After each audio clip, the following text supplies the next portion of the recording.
Shabbat Shalom, YouTube. There's weirdness here, good weirdness, because there's actually people here.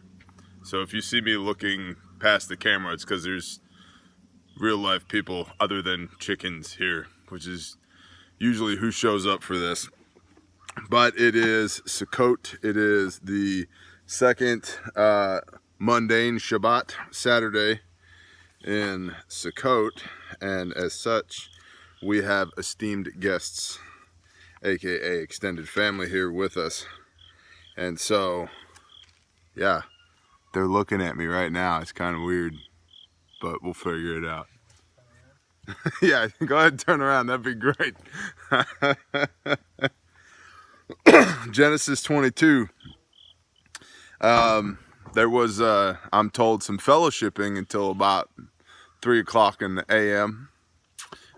From certain parties, and I was not one of those fellowshippers till 3 a.m. but my wife was, which is going to make this Shabbat very interesting, especially since we need to do a little bit of traveling to go link up with some other saints. So this should be fun. So everybody turn in your Bibles to page 20. We made it real far. All right, guys, we're in the scriptures. You guys are familiar with this. Play along in the home game. Whatever version you like, go with it. You guys know what I like. All right, 22. And it came to be after these events that Elohim tried Abraham and said to him, Abraham, and he said, Here I am. Now, we talked about this last week a little bit, that Yah showed up at Abram's tent and was like, dude, we need to talk. And Abraham was like, hey, man, can I wash your feet? Can I get you a drink? You hungry? You want to hang out? What's going on? Now, I don't remember if I mentioned this last week or not, but see, the Father tells Moshe, no man can look upon his face and live. So who was it that Abraham was walking with? Yeshua. The Elohim, the plurality. So, says me. But I think that's really cool. And that's something that we've been discussing a lot this week, is that Yeshua shows up in the Old Testament time and time and time and time again. And that he is the temporal manifestation of the Most High Yah here on earth. Hayah. Every time, brother. Every time I say Hayah. And I don't mean to be facetious, but I think karate. And the Father knows our hearts. That's the upside here. The Father knows our hearts.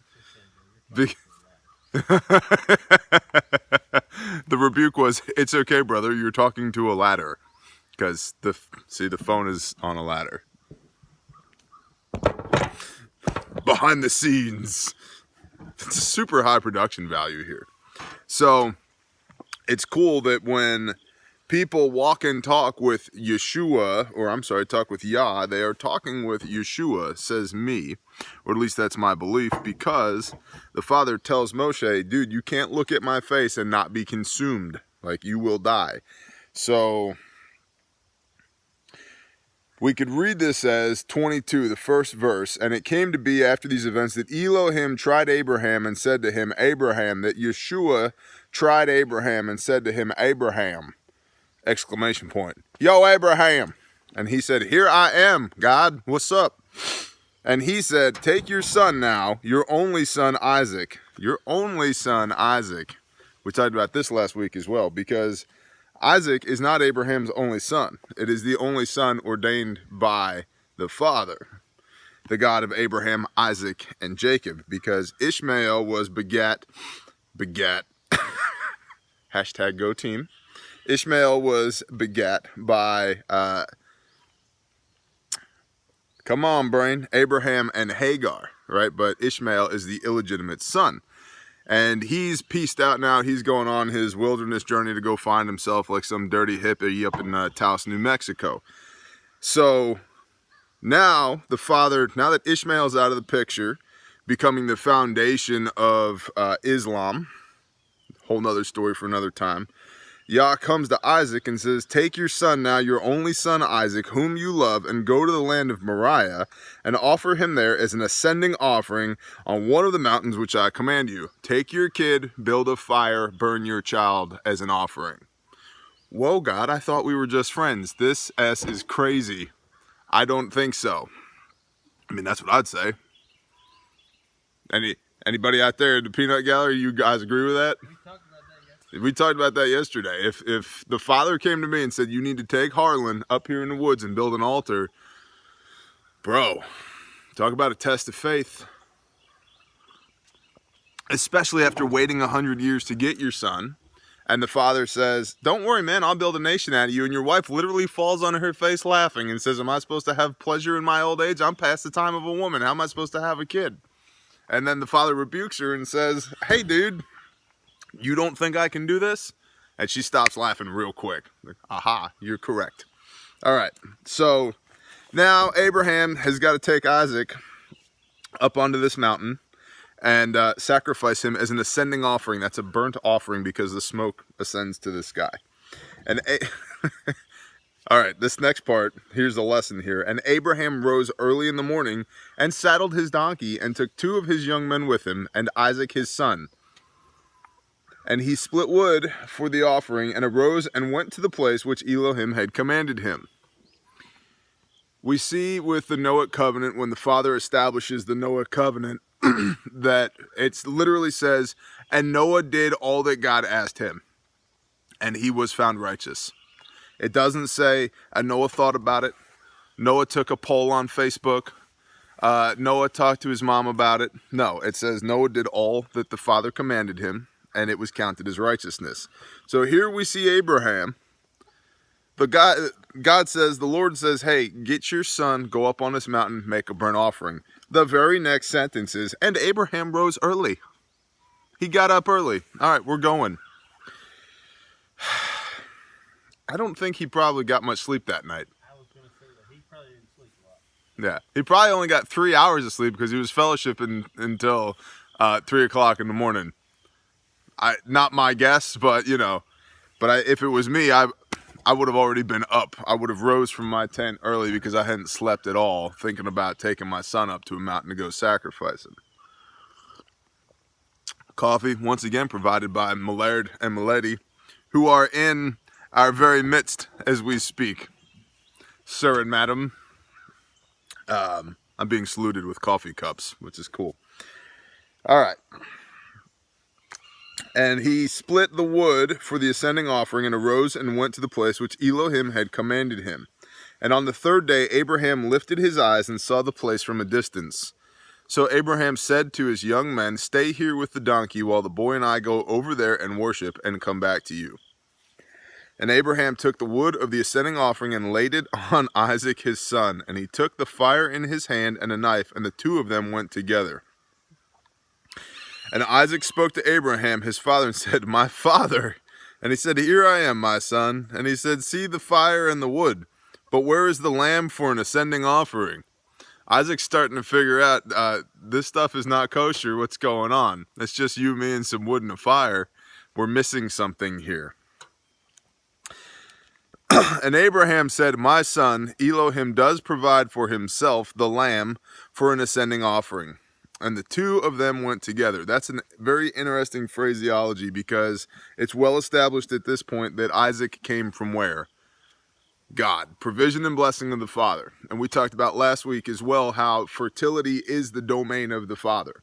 And I think that's one of the reasons why we are not just encouraged but told repeatedly over and over and over again, don't do this pagan idolatry bullcrap. Because most of that revolves around fertility. And the Father makes it clear in His Word that fertility is His domain. There's lots of people who are coming to the way, coming to the Torah, who have been unable to get pregnant, trying to get pregnant. They come to the way, they start keeping the Torah, keeping the commandments, and then miraculously pregnant. And over again, the story of our Messiah starts with a miraculous pregnancy. So the Father establishes repeatedly that fertility is His. And so here, when Abraham says that the father provided the lamb for the sacrifice, he literally provided the lamb for the sacrifice because we wouldn't have Isaac if it wasn't for the intercession of the Most High Yah and Abram and Sarai. So 22:9, and they came to the place which Elohim had commanded him, and Abraham built a slaughter place there and placed the wood in order. And he bound Isaac his son and laid him on the slaughter place upon the wood. And Abraham stretched out his hand and took the knife to slay his son. Whew. Pause. This requires coffee. See, y'all out there in YouTube land don't understand that I do this from like the top of my head with, this is my first cup of coffee.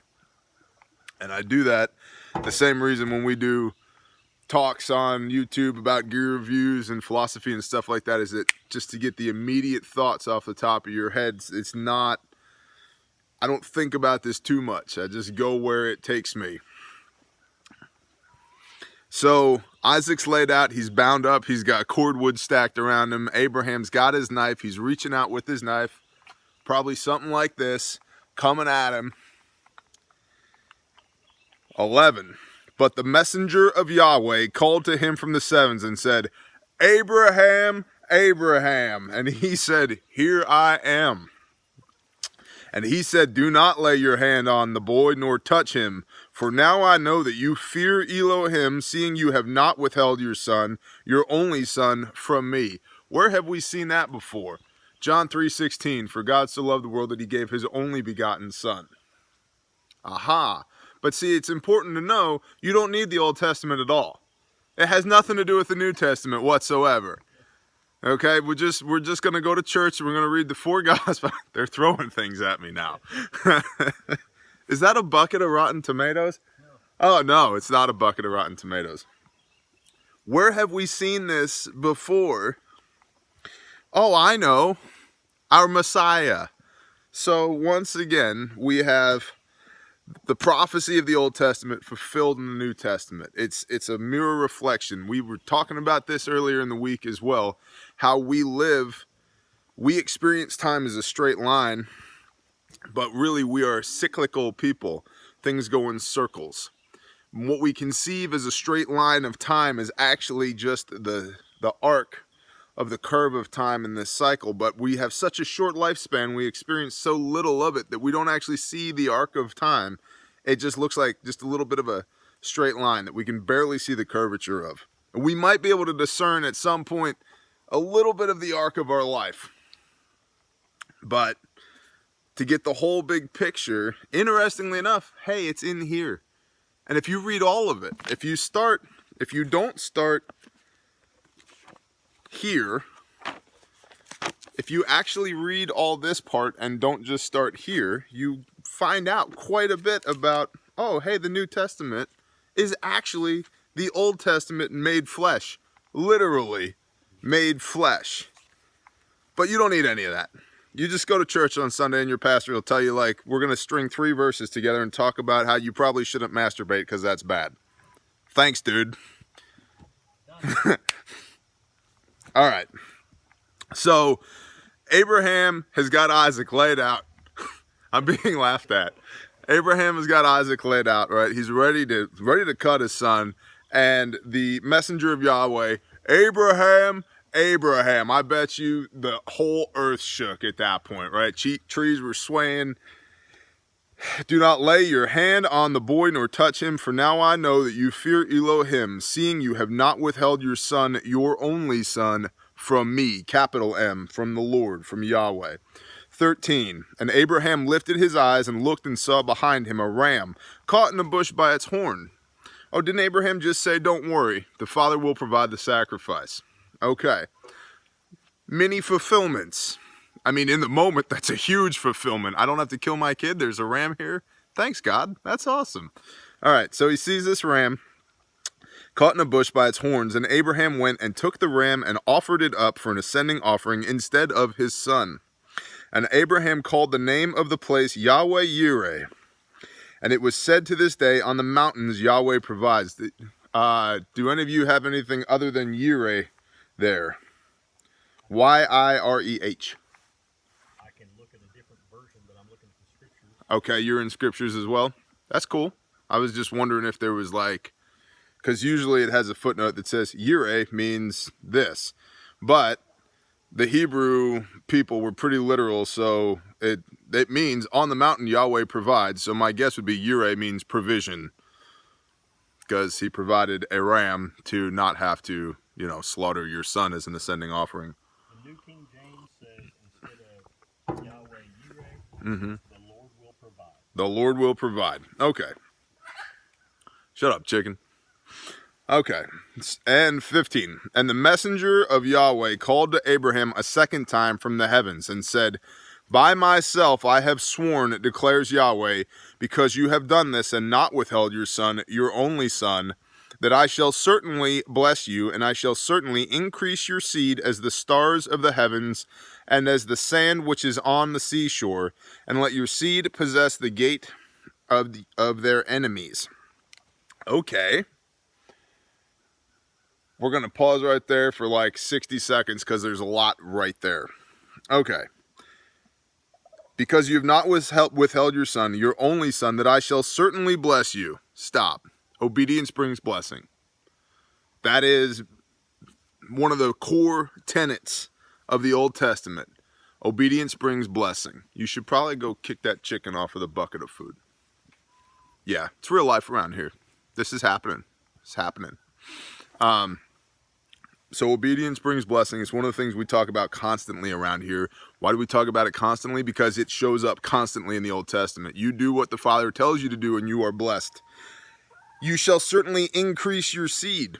Okay, we were talking yesterday in the truck, driving around, how if you look at these people that are called righteous in the Old Testament, that they're not necessarily poor. Now, they're not Joel Osteen health and wealth, prosperity gospel. Abraham was not flying around in a 747. We need to go bless the people of Africa. That's not what Abraham was trying to do. But even when Abraham lies that Sarah is his sister, Abimelech gets jammed up. The father comes to him in a vision and says, dude, don't. That's his wife, not his sister. Abimelech comes to Abraham, apologizes to Abraham, even though Abraham's the one who lied and screwed up, and blesses him. He tithes to him and says, dude, please, I don't want any problems with you. Then they create a covenant. Abimelech gives Abraham part of Canaan and a well and herds and all this stuff just to get Abraham off his back, because there was inherent power in Abraham, because he was blessed through the Father, because he was found righteous. So obedience brings blessing. Then increase your seed. We just talked about how fertility is a big part of what the Father does. It's a covenant between us and the Father absolutely owns that. That is his. He does not let anybody else have any dominion over that, and we're told repeatedly that the Father is a jealous God. He's jealous for us, and he does not like us worshiping, graven images or idols or anything else like that have anything to do with fertility, because it's his. So in order to have your seed increased, you need to be right with the Lord. That sounds weird, but it's right here in the book. All right. Then, the number of the stars of the heavens. We've talked about this before. There are 600,000 visible stars in the night sky. There were 600,000 military-aged men that came out of Mitzrayim when they left Egypt and they went into the wilderness. There were 600,000 men of fighting age after they got into the Promised Land. Not when they got into the Promised Land, but after they got into the Promised Land. So I have a theory that there will be 600,000 Torah-observant military-aged males when Yeshua comes back. Can't prove it. I just think that the Father likes the number 600,000, and when he moves his people, he tends to use them in units of 600,000. So, what verse is that, T? I don't know.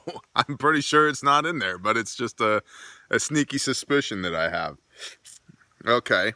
And then let your seed possess the gate of their enemies. What is Deuteronomy? The second telling before they go across the Jordan. Moshe can't go with him because he transgressed the will of the Father, and he took credit for snapping that rock in half with Aaron's rod and bringing forth water. So God says, you're not going. You're staying here. Moshe says, you won't have me with you to guide you guys like I've been doing the last 40 years. Let's have a talk before you go across the river. Here's the things you need to remember.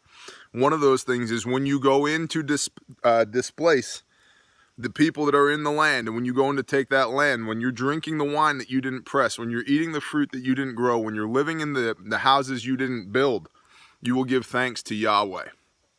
Okay, so that is in Deuteronomy, which is 4 books forward to where we are right now, when they go in to possess the promised land. Kitetse, when you go. All right, well, right here, Abraham is being told that I shall certainly bless you and let your seed possess the gates of their enemies. Okay, so that in of itself is fulfillment of prophecy. Moving on, 18. And in your seed all the nations of the earth shall be blessed, because you have obeyed my voice. Then Abraham returned to his young men, and they rose up and went together to Beersheba. And Abraham dwelt at Beersheba. And it came to be after these events that it was reported to Abraham, saying, See, Milcah, too, has borne children to your brother Nahor. It's funny how, like, where the breaks in the chapters are. Because I would think, okay, stop, that's a chapter. There's my Lord is over here running around doing battle with chickens. Feel free to shoot him. I might. It's okay. It's okay, particularly the ones that, that one needs to go. All right. Genesis 22, verse 21. Utz, his firstborn, and Buz, his brother, and Kemuel, the father of Aram, and Kesed, these sound like begets, and Hazo, and Pildash, and Jidlaph, and Bethuel brought forth Ribkah, and these 8 Milcah bore to Nahor, Abram's brother. And his concubine, whose name was Reumah, bore Tebah, and Gaham, and Tehash, and Maacah. Cool story, bro. 23. And Sarah lived 127 years, the years of the life of Sarah. Interesting, because didn't the Father say, no more will your days number more than 120? Women tend to live longer than men anyway, because we do dumb things like climb trees with chainsaws and ride fast motorcycles and live on submarines for 18 months at a time and, you know, go to war and, you know, things like that. Stay up till 3 a.m. fellowshipping. Oh no, sometimes women do that too.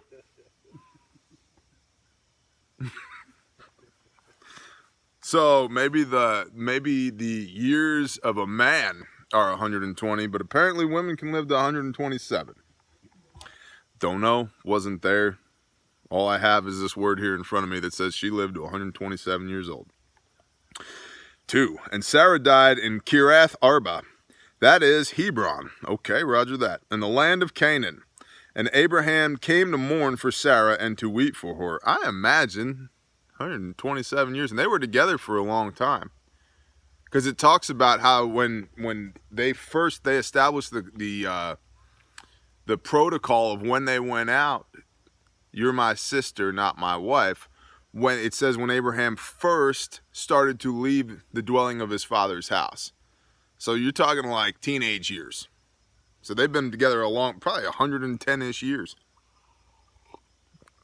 That's a long time. But hold on a minute. Isn't Abraham 10 years older than Sarah? He is, because when Abraham was 100 years old, Sarah was 90 years old. So that should mean that Abraham, as of right now, is 137 years old. We'll find out. Tell me, Father. I don't know. You'll make it clear to us. 3. Then Abraham rose up from beside his dead and spoke to the sons of Heth, saying, I am a foreigner and a sojourner among you. Give me property for a burial site among you, so that I bury my dead from my presence. And the sons of Heth answered Abraham, saying, Hear us, my master. Oh yeah, Abraham is just a normal guy. Hear us, my master. You are a prince of Elohim amongst us. Bury your dead in the choicest of our burial sites. None of us withholds from you his burial site from burying your dead. So Abraham rose and bowed himself to the people of the land, the sons of Heth. And he spoke with them, saying, If it is your desire that I bury my dead from my presence, hear me, and approach Ephron, son of Sohar, guessing, for me. And let me have the cave of Machpelah, which he has, which is at the end of his field. Let him give it to me for the complete amount of silver as property for a burial site among you. And Ephron dwelled among the sons of Heth. And Ephron the Hittite answered Abraham in the hearing of the sons of Heth, all who entered the gate of his city, saying, No, my master, listen to me. I shall give you the field and the cave that is in it. I shall give it to you in the presence of the sons of my people. I shall give it to you. Bury your dead. So basically, Abraham's saying, I want to buy your cave, bro. And who's this guy? Ephron is saying, no, you can have it. I will just give it to you. And Abraham bowed himself down before the people of the land, and he spoke to Ephron in the hearing of the people of the land, saying, If only you would hear me, I shall give the amount of silver for the field. Take it from me, and let me bury my dead there. So Abraham's like, that's cool, thank you, I'm going to pay you. And Ephron answered Abraham, saying, Only the Hebrews, man. Let's write down an argument from 4,000 years ago. I'm still mad about it. I get very verklempt. Ephron was not a good guy. I'm still very mad about it. It makes me all mashugana. Somebody bring me some matzo ball soup. My master, listen to me. The land is worth 400 shekels of silver. What is that between you and me? So bury your dead. So he's like, look, man, the land is 400 shekels. This is very crafty. He's basically put a price on it without saying, give me 400 shekels. He's like, it's like, hey man, you can have my truck. I don't want to have your truck. I want to buy your truck. No, I'm just going to give you my truck. Dude, no, I want to buy your truck. Hey dude, the truck is only worth $500. You don't have to pay me $500. It's only $500. Okay? So, and Abraham listened to Ephron, and Abraham weighed out the silver for Ephron, which he had named in the hearing of the sons of Heth, 400 shekels of silver, currency of the merchants.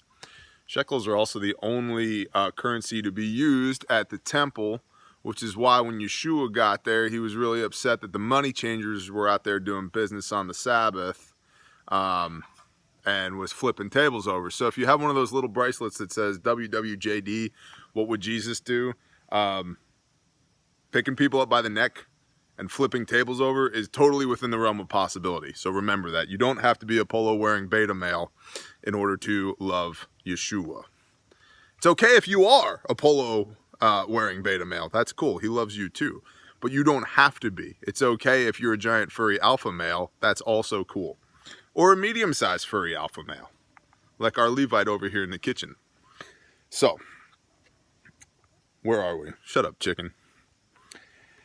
Thus the field of Ephron, which was in Machpelah, which was before Mamre, the field and the cave which was in it, and all the trees that were in the field, which were within all the surrounding borders, were deeded to Abraham as a possession in the presence of the sons of Heth, before all who went in at the gate of his city.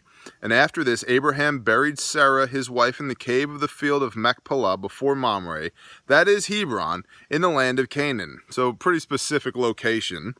Thus the field and the cave that is in it were deeded to Abraham by the sons of Heth as property for a burial site.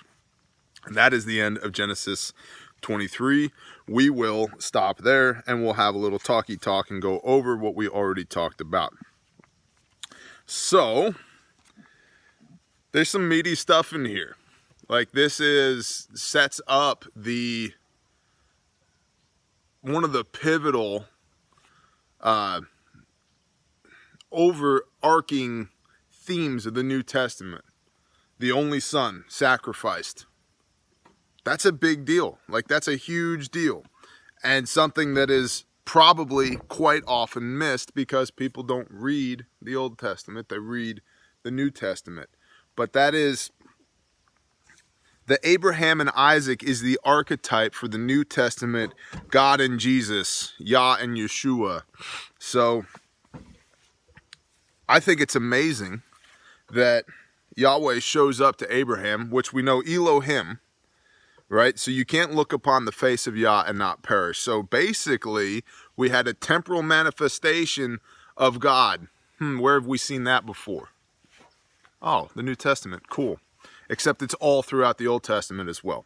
And so that temporal manifestation of Yahweh, in my interpretation, my belief and way of thinking, is that was Yeshua. Yeshua comes to Abraham and says, take your son and go offer him as an ascending sacrifice to the Most High. Go burn your son. Abraham likely did not sleep at all that night, gets out of his tent early, grabs his kid and says, we're going. I think a lot of people would boast and say, I've got the faith of Abraham. Dude, I have no idea. I could tell you right now, standing here right now without the conviction of the Most High on me, hell no. No way, man.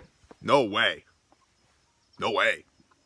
But it's easy for us to look back in time and go, well, Abraham was a psychopath. He was going to burn his kid and cut his neck. And then people use that as an inroad to say, well, look at the God of the Hebrews, Abraham, Isaac, and Jacob. That God was brutal. That's not the God that I serve. I serve the God of the new covenant. Well, you don't have a new covenant without all the covenants that came before it. And by the way, the translation is renewed covenant, not new covenant. You can go do some research on the book of Hebrews and what a terrible translation that is, and how the guy who wrote it wasn't Paul. It was a guy who thought he was Paul, and it was written 400 years after the time of Christ from the Septuagint, which was missing half of Jeremiah, which is why it sounds kind of messed up when you read the book of Hebrews and it doesn't make much sense. But the God of Abraham, Isaac, and Jacob is the God of Yeshua. It is the God of Jesus the Christ, Yeshua HaMashiach. Okay. So Abraham did what God told him to do, even when it was a really messed up thing. He allowed himself to be moved by the Father. He literally took his only kid, which the Father provided, took him up on the mountain, was about to cut his throat. And then the messenger says, stop. Abraham, Abraham. It makes me wonder in our lives, how many times the Father just went, stop. I've been trying to stop you for years and you just won't listen. Just stop. And you stop and you're like, all right, I stopped. Now what? Now what do I do? You look around and go, I don't have to slit my kid's throat. There's a damn ram stuck in the bush over here. If I just stopped and looked around and let the Lord provide for me and now understand, this is just an analogy because Abraham was doing exactly what God told him to do. Precisely what God told him to do. But in our lives, how many times are we off going on our own thing, doing our own thing, and we should have just stopped? Stopped and looked around and said, aha, here is this provision and blessing right here in front of me. So we learned about that. And that was counted to righteousness as Abraham. What is righteousness? Righteousness is doing what God tells you to do, when he tells you to do it, how he tells you to do it. That is righteousness. So it is entirely possible for you at home to be righteous. The dog is alert. Okay. Sarah dies, right? And then Abraham is like, there it is. There it is. Then Abraham is like, I need a place to bury Sarai, Sarah, my wife. It's very important that you see here in 23, my master, no, listen to me, I shall just give it to you. Abraham was the man. Abraham had it going on. And he didn't have a 747. He didn't need a 747 because he was in line with the Father's will for his life. He was provided for and he was blessed. Materially, in this world, he was blessed. And that's something that I think we miss, and we were talking about that yesterday in the truck, is that if you just read the book, I mean, it's not like Abraham didn't have like a 40-car garage full of classic cars and Lamborghinis and, Mustangs and all that. He didn't need it. What he did have was actual wealth. Remember when he goes to get Lot, he's got 318 of his own guys, of people, servants of his house. He's got 318 guys kitted up with equipment. They go get Lot. They just beat the crap out of the 9 sovereigns. Right? These chickens, I'm telling you. You guys at home, you're like, chickens, they're not that bad. If only you were here. So Abraham is not a guy to be messed with. Not only does he beat the crap out of 9 kings and their armies, but on his way back with Lot, who he came for, he runs into Melchizedek, who was Yeshua, says me, gets blessed, right? So, and now he's got people tithing to him. Abimelech tithes to him. He's like, dude, I'm sorry that Sarah's your wife. I didn't know. He didn't know because Abraham didn't tell him. Here, take a whole bunch of stuff. Just leave me alone. Let's be friends. And now here he is with Ephron. No, my master, listen to me. I shall give you the field and the cave that is in it. I'll just give it to you. So Abraham did what the Father told him to do, and it was counted as righteousness to him. We see that lesson over and over and over in Genesis here and in the Old Testament as it is. And it just makes me think when Yeshua says, if you love me, keep my commandments. Do what I tell you to do. Master, master, rabbi, rabbi. Whose doctrine is this? This is not my own doctrine. This is my Father's doctrine. Where is that? The first 2/3 of the Bible. Really, the first 5 books. And so, I thought that was pretty good. Peanut Gallery. Yay! First time I've ever done this with other people around. It's interesting. So, Shabbat Shalom, everybody at home. Happy Sukkot. By the time you guys see this, it will not be Sukkot any longer. But hopefully I know that there's one lady, I won't blow you up and shout you out, but there's one lady that we've been emailing with that is absolutely convicted to keep Sukkot, and she is living on her porch behind her house while the rest of her family is in the house, and she's like, nope, I ain't doing it. So, lead by example. Yah will absolutely bless her. And when she's out there for 8 days, doing what the Father tells her to do, being righteous, following the commands of the Father, it's right there in Leviticus 23. We don't have to do that anymore. Read Leviticus 23. If you want all the blessings that come with Christianity, you need to understand all the obedience that comes with Judaism, the first part of the book, and understand that they're both filled with lots and lots and lots of traditions of man, which are pretty much worthless. At the best, they're good instruction on how to live your life, but they're not the instruction and teaching of the Most High. You jam those two things together, you get weirdos like us that have Revelations 12:14, a testimony of Yeshua. We believe that Yeshua is Messiah, and we keep the commandments because we're preserved as a remnant. We're told we'll be preserved as a remnant because that's what God does. He preserves remnants. But this lady will be blessed because she's out there on her porch leading her family by example, doing what the Father told her to do. I think that's awesome. So, with that, shalom.